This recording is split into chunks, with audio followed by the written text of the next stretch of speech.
Welcome, everyone, to the Information's TITV. My name is Akash Pasricha. It is Wednesday, October 15th. We have got a great show planned for you today. We are talking about Salesforce's Dreamforce conference and the big announcements it made with OpenAI and with Anthropic. We're also talking about the future of health tech with Christina Farr from Second Opinion Media. We've got a great discussion planned for you about the rise of the cursor resistance and why some people in Silicon Valley are pushing back against using AI coding tools. And last but not least, we are talking to the CEO of Decart. It is a great conversation. You do not want to miss it, but I want to start with Dreamforce. Salesforce's annual conference is making quite the stir as usual. One of the biggest bits of news out of the event was Salesforce's renewed emphasis on its relationship with OpenAI and also its relationship with Anthropic. I want to bring on Erin, who has been at the conference all week, and Kevin McLaughlin, our enterprise software reporter, who has done a ton of great reporting on Salesforce. Erin and Kevin, welcome back to the show, I should say. It's great to have you both here. Thanks so much for having us. So, Erin, let's talk about the vibe this week. What is Dreamforce 2025 all about in San Francisco? The first thing you have to know about Dreamforce is absolutely massive. It's like 45,000 people downtown Moscone Center talking about enterprise software. And this year's main theme is agents, agentic AI, and are people actually using it? There's also just so much atmosphere and juxtaposition at this thing. There's a little bit of awkwardness with Mark Benioff last week gave an interview to the New York Times in which he called for sending in the National Guard, but at the same time, he's starting this conference with a Hawaiian song. He's talking about setting aside our divisions and coming together as one Ohana. So there's a lot going on at Dreamforce this year. Kevin, talk about the announcements this week. We saw the news with OpenAI and Anthropic. I think there's a little bit of history here. Walk us through where that relationship has been traditionally and then where it stands right now between them. Well, I think you can take them both, Anthropic and OpenAI together. Salesforce initially partnered with OpenAI in March of 2023, and it was a big deal because that was the first time that Salesforce was talking about integrating its products with the hottest large language model out there. And then, of course, Salesforce has subsequently partnered with Anthropic as well. So it has these relationships with cutting-edge technology that it can incorporate into its main AI product, Agentforce. I think the relaunched or the expanded partnerships that they announced yesterday, there's some new stuff in there. For example, OpenAI, you'll be able to access Salesforce CRM records from within ChatGPT and other Salesforce products as well. That's interesting. But I think on a higher level, it feels like Salesforce is basically telling customers we are still relevant in terms of having relationships with the top AI labs, and as a result of that, customers are going to benefit as each new advancement comes out. Salesforce customers are going to get those benefits. Did this not surprise you at all, though, Kevin? Because we've talked a lot about the corporate data wars and Salesforce's sort of protective attitude towards data, that it sits on data inside Slack, for example. I mean, the idea that OpenAI, that ChatGPT could access CRM records, I mean, doesn't that sort of go against traditionally what their attitude has been towards applications like this? Yeah, I mean, I had the same question. In some ways, you could look at being able to access CRM from within ChatGPT as not a good thing for Salesforce because it might cause people to not use Salesforce applications as much. I don't really think that's the case at this point. I think that use case, first of all, is right now a pretty niche one. I don't think it's something that's going to threaten Salesforce, in the near term. More importantly, I think that, like I said before, I think, OpenAI is it's on the cutting edge, and Salesforce wants to be on the cutting edge, and so you have to realize in the Salesforce universe, everything is about optics and messaging. And one more thing that I'll add about the conference this year is that last year, Mark Benioff's message was, go forth, build agents. It's straightforward. It's fairly easy to do. This year, I think there was a market change. And in the Q&A, he was basically, someone asked him, like, why aren't more people using Agentforce? And his response was that enterprises can't just change their processes overnight. This stuff is complex. It requires architectural changes. And so I thought that was interesting to see Benioff sort of reflecting what a lot of people think is the more realistic view of agents is that they will take time to take root in the enterprise. Right. Erin, what was the reaction of folks on the ground at the conference, the customers that are wandering all around San Francisco, the OpenAI and Anthropic announcements? Were they excited about it? Were they surprised? Were they already anticipating something like this? Yeah, so people are excited about AI, people are excited about agents, but it was a lot harder to find people who have actually started putting this stuff into practice. One of the other interesting things that Mark Benioff said in the Q&A was he was saying that this is like a moment where technological innovation is actually ahead of customer adoption. And that's definitely what I found on the ground talking to people. So excitement around using this to, for example, automate customer support, follow up with customers, like summarize meetings. There's a lot of enthusiasm about this, but a lot of people who are still like, oh, like now I'm starting to use this. Like I turned it on a couple months ago, we're playing with different things. And so a lot of customers who haven't yet put this into production, and that broadly tracks with the numbers that we got out of Salesforce, which was that 12,000 12,000 companies are using this out of 150,000 companies were the numbers Right. that NEF gave at the keynote. And it's worth noting there that he's not even talking about like how the extent to which this is put into production. Like he's not really making a difference between the idea of like there's one agent that people are kind of testing with like people's businesses run on this. And so even with that number, an analyst that I talked to was like, take that with a grain of salt. We don't know how much usage this actually means. Hmm. Kevin, at the same time, Erin has a good point. Are we hearing at least more stories from customers saying, "Hey, I have been able to use it at least for certain applications in ways they haven't talked about previously"? Sure, we've written about the challenges Salesforce has had in getting adoption for Agentforce. In some cases, it's because customers just aren't ready and having their data ready for AI.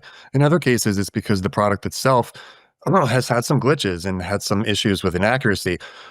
And also, I think Salesforce has kind of been talking about the same cohort of early customers until now. You're talking about home building company Lennar, education services company Pearson, OpenTable.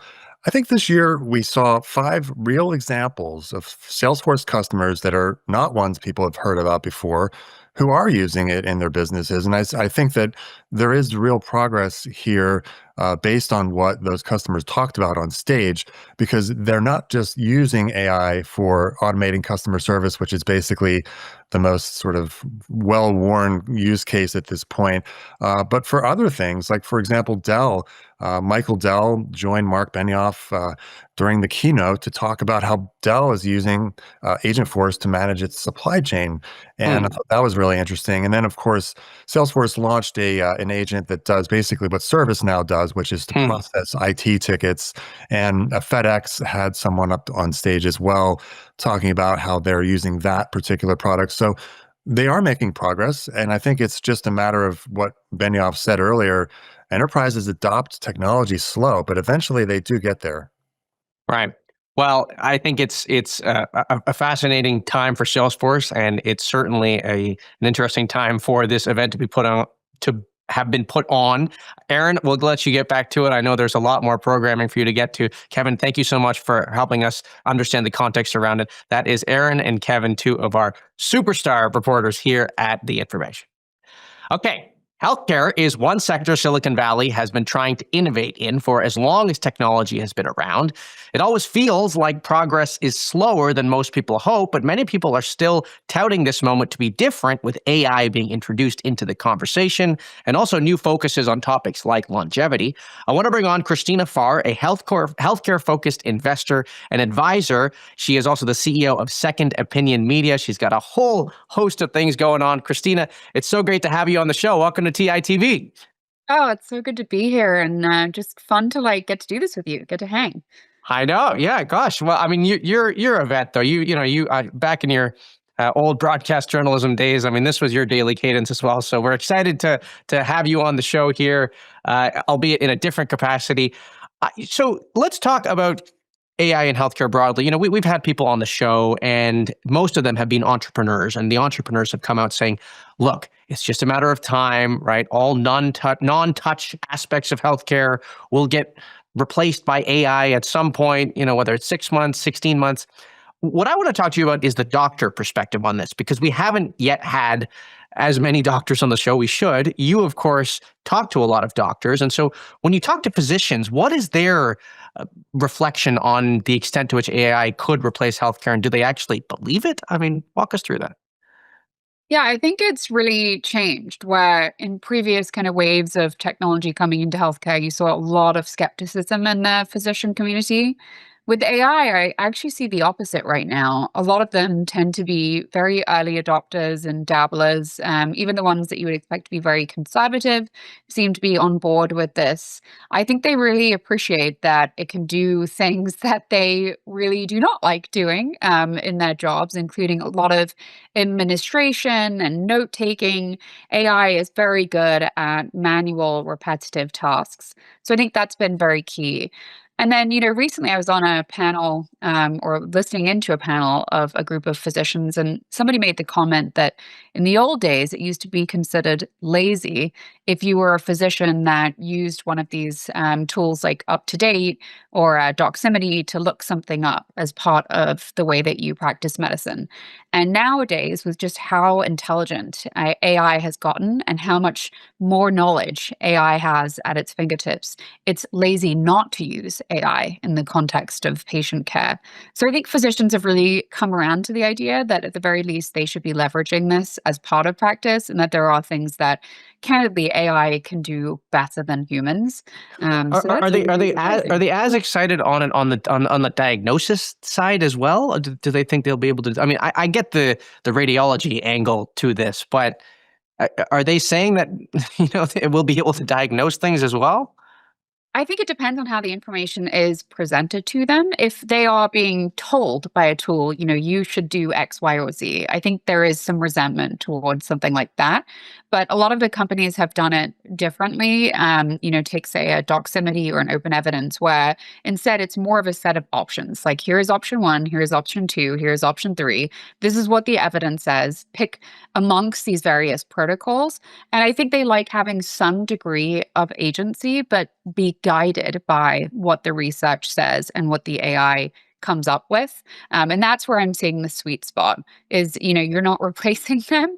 You are actually guiding them, but you're presenting them with maybe information that they don't have, because no human being can ingest like the world's knowledge as much as they think they can. But it's just not realistic. And so I see where the AI and the human kind of can work together and collaborate as being the most effective. Mm-hmm.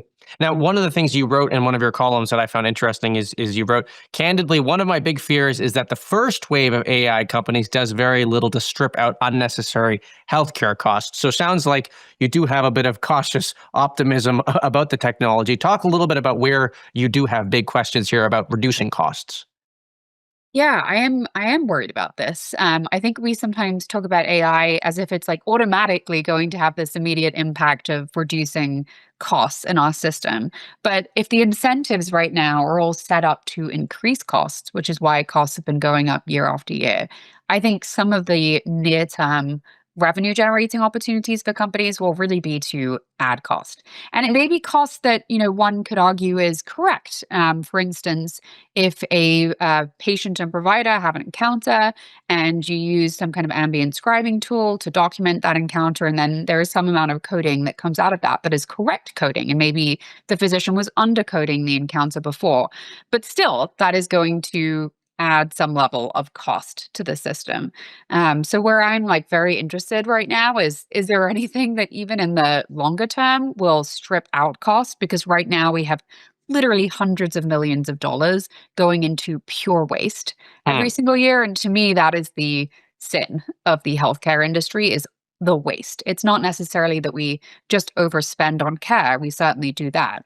But imagine what we could do with hundreds of millions more dollars at our disposal. And that, I think, is the exercise that I'm constantly working through in my own mind as I look at some of these new technologies.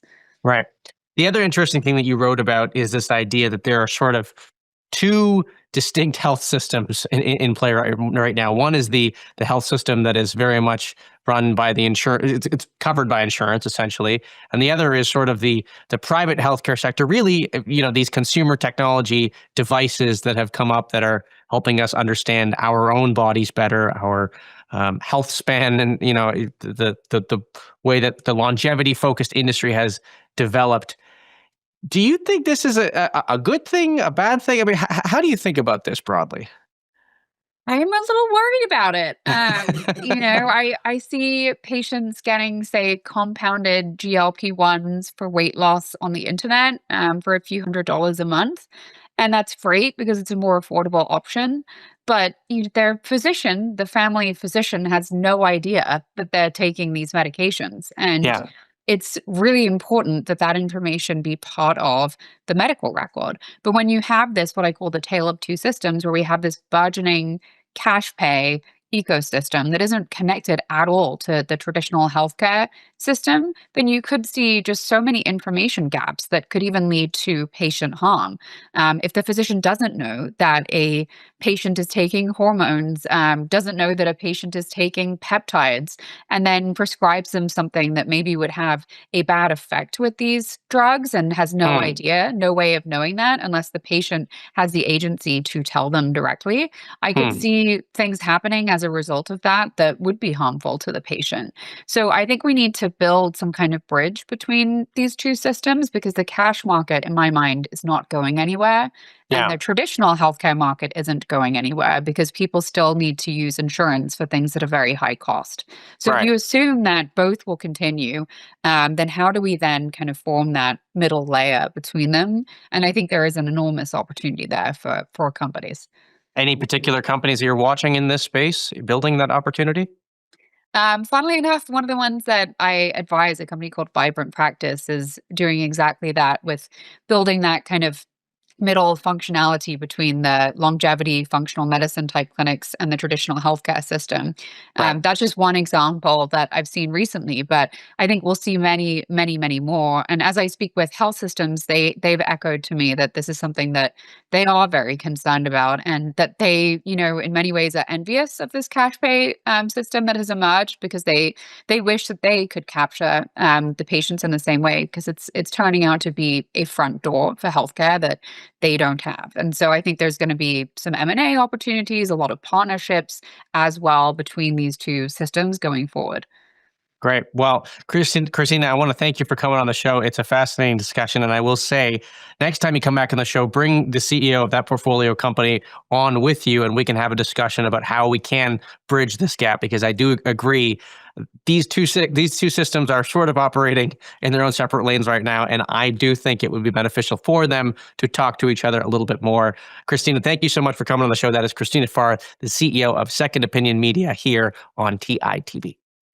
Okay, coding tools have been one of the most popular applications for AI, and it has meant venture funding has poured in for top companies like Cursor. But it turns out some people in Silicon Valley are holding out against these AI coding tools and even forming a resistance of sorts to using the technology at all. My colleague Rocket Drew wrote a great piece on this, and I want to bring him on to talk all about it. Rocket, welcome back to the show. It's great to have you. Thanks for having me. So let's talk about the Cursor resistance. Before we talk about it, did you get a haircut, by the way? That's a great haircut, man. Last time your hair was way longer. I know. I'm saying this because it was long. It's a big improvement. I had a wedding. It kicked me into gear. I like it. It's good. Yeah. I should also say we have some photos of the show on our wall, and I have that photo of that particular haircut on. Anyway, let's talk less about haircuts. Let's talk about coding. How did you get the idea for this story in the first place? Well, we'd been hearing rumblings from engineers who were a little disgruntled at how much they had to use these AI coding tools. I mean, by and large, the narrative has been that these tools are extremely useful to make engineers much more productive. And certainly that was the experience of many engineers we talked to. But we had a hunch that some engineers were not so happy about them, and we followed that lead. Okay. And so what did you find? Well, we found that, in fact, some engineers don't like that they have to use cursor so much. It's cursor, Claude Code, this genre of sort of AI coding tools, programming assistants. And there's sort of two buckets of reasons for that. Some engineers pointed to the technical limitations of the tools. The tools are just not good enough in their eyes to be useful to them today. At least that's what they said. And for other engineers, there's more sort of an existential angst that these tools raise. Because if the tools are good, they're good enough to do the engineer's job, then maybe your whole career starts to look kind of obsolete. What's your value anymore? What are you bringing to the table? So these two ideas seem to be kind of in tension. Like either the tools are too bad to be useful, or they're so good that they're going to take your jobs. But in fact, we heard both of these stories many times, and sometimes from the same people. And one of the things that struck me about the story that you wrote is it's really the really technical people that are sort of pushing back.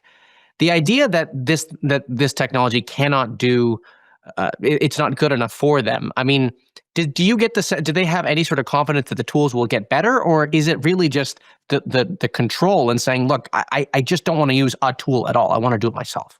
Yeah, that's right. I mean, it was tricky to generalize about which groups are most reluctant to use these tools, but to the extent we can, it did seem like senior engineers in particular were reluctant because they feel like, well, one, they can just generate 1,000 lines of code on their own. They can do that by hand.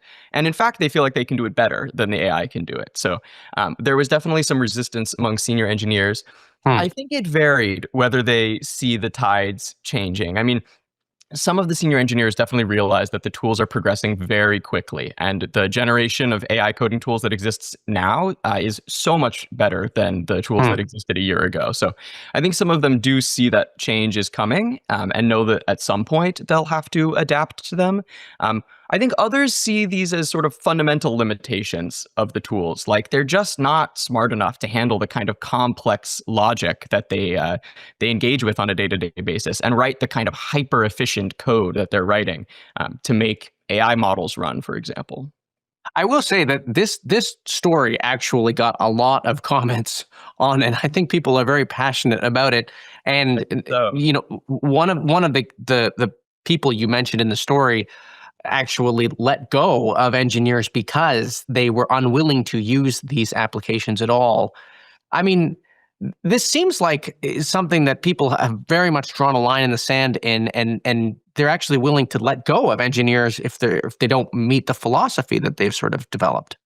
Yeah, that's right.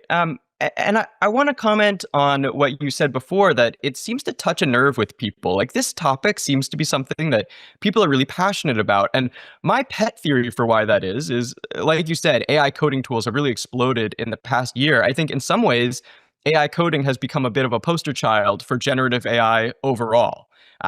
Coding should be one of these tasks that generative AI is very well suited for. I mean, it's entirely text-based. Often you can give an AI tool a sort of self-contained, bite-sized problem to work on.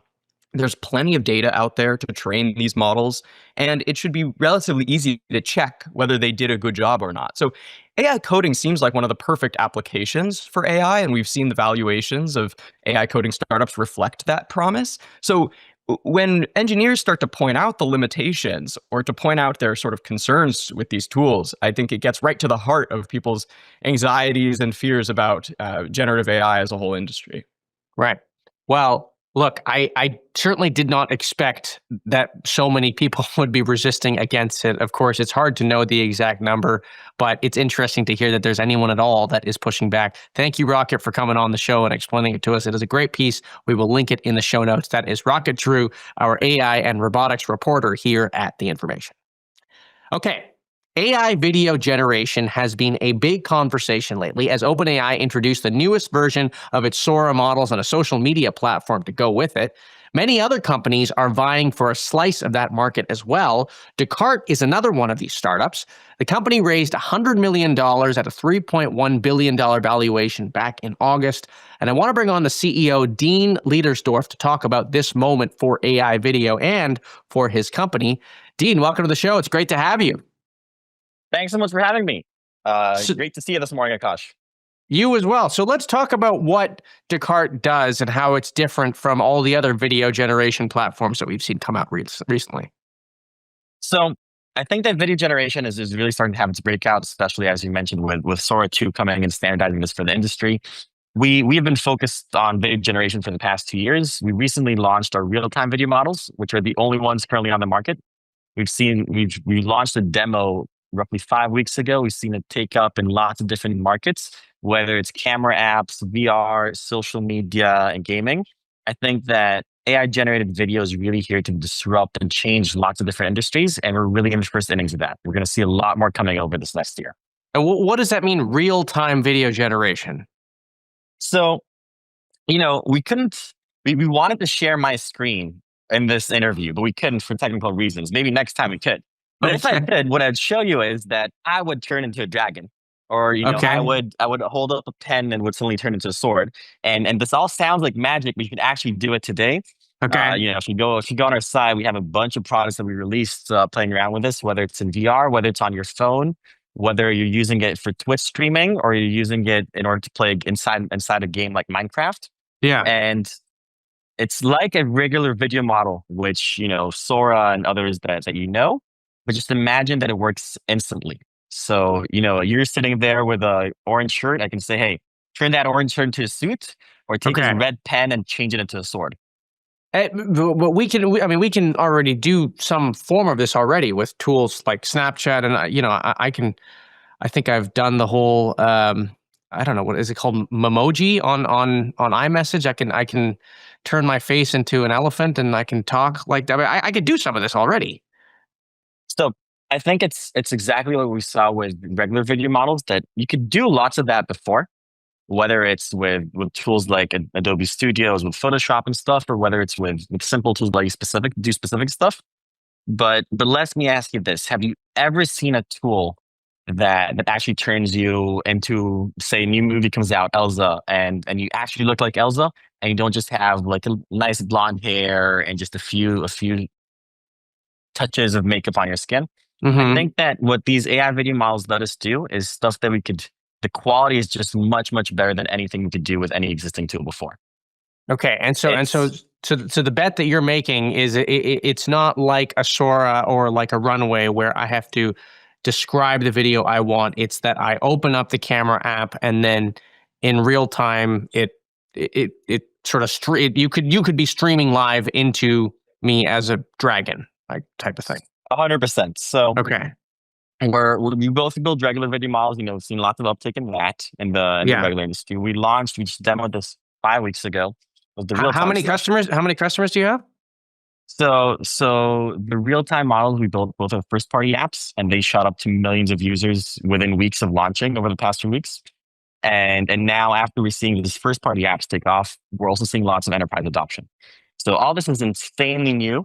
This is literally super, super, super early versions of the model. And we caution everyone who's using this, like, guys, this is a demo. It was not supposed to take off. But this is only from the past 2 weeks. We've seen millions of customers adopt it in gaming and live streaming and in terms of camera apps and VR recently, just 6 days ago, with lots of apps launching on the Meta Quest. And now we're seeing lots of enterprise adoption of the API as well. And so you're only selling access to the API. You don't actually have a consumer app yet, or so we have our first party apps. They're all free to play. Okay. And we do sell access to the API at the same time. Which one is generating more revenue for you right now? The consumer apps are free by default. Got it. But I think that what we're discovering with the consumer apps is lots of use cases that are blowing our minds. I'll give you an example. We a few weeks ago, I think it was 3 weeks ago, we put the model inside a Minecraft mod. So as you're playing Minecraft, you can just in the game type, hey, take me to a Greek Olympus or take me to a wasteland, and it changes your entire screen live as you're playing. I bet that no one would use it. I was sure no one would download this thing. It takes 15 minutes to install the mod. I was sure that not a single user would do it. And this was a few weeks ago, I think 3 weeks ago when we launched this. And since then, our servers have been completely full. We've had users use this 24/7, and we're using the first-party consumer apps to really figure out what people want to do with this tech. Let me ask you about the issue that has become sort of more timely now. What are you doing to protect against deepfakes? I think that's a great problem that this entire industry is going to have.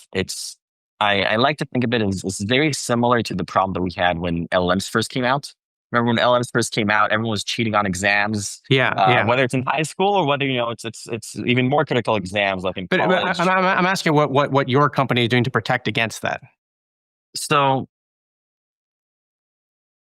there are lots of different ways that we can protect against this, whether it's on the text prompt to make sure people don't say, hey, turn me into some IP copyrighted character or into someone else.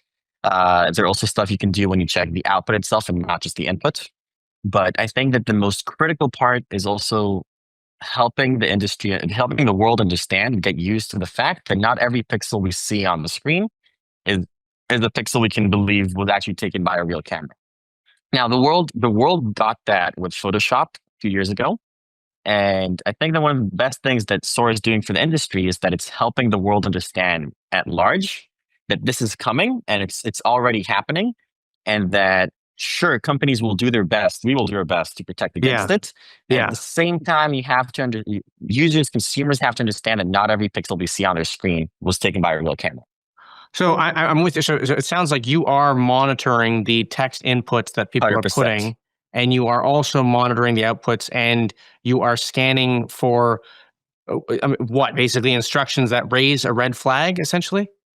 Exactly. You're scanning for IP, you're scanning for anything in terms of deepfake related, and it's hard to discern what is good usage and acceptable usage and what is not, but I think we'll all iterate on this very quickly. But let me ask you this. I mean, why does this technology need to exist at all if these problems are inevitable, really? I mean, they're going to be big problems. They are big problems. Well, let me ask you this. Why does Photoshop exist? Is it a bad thing for humanity? I think look back at the past years. I think, Adobe as a company, through their entire suite of tools, they helped people be able to express their creativity in ways you couldn't do before. That question is like asking, why is Adobe a $250 billion company? Does that have a right to exist? Right. And look, I think these are all the questions that the industry is asking themselves right now. I don't think anyone can sort of deny the fact that these programs are going to proliferate and they are growing quickly. And so it's a fascinating sort of view at why these applications should exist. I want to thank you for coming on and talking about it. And I'm excited to see what sorts of real-time dragons we could produce. That is Dean Leitersdorf, the CEO and the co-founder of Decart, here on TITV. Okay, that does it for today's show. A reminder that we are on this stream Monday through Friday at 10 a.m. Pacific, 1 p.m. Eastern. I want to thank Amazon Web Services, who is our presenting sponsor for this production. And I want to thank you for tuning in. We really do appreciate your viewership. I am already excited for our next show tomorrow. Have a great rest of your Wednesday. Bye-bye for now.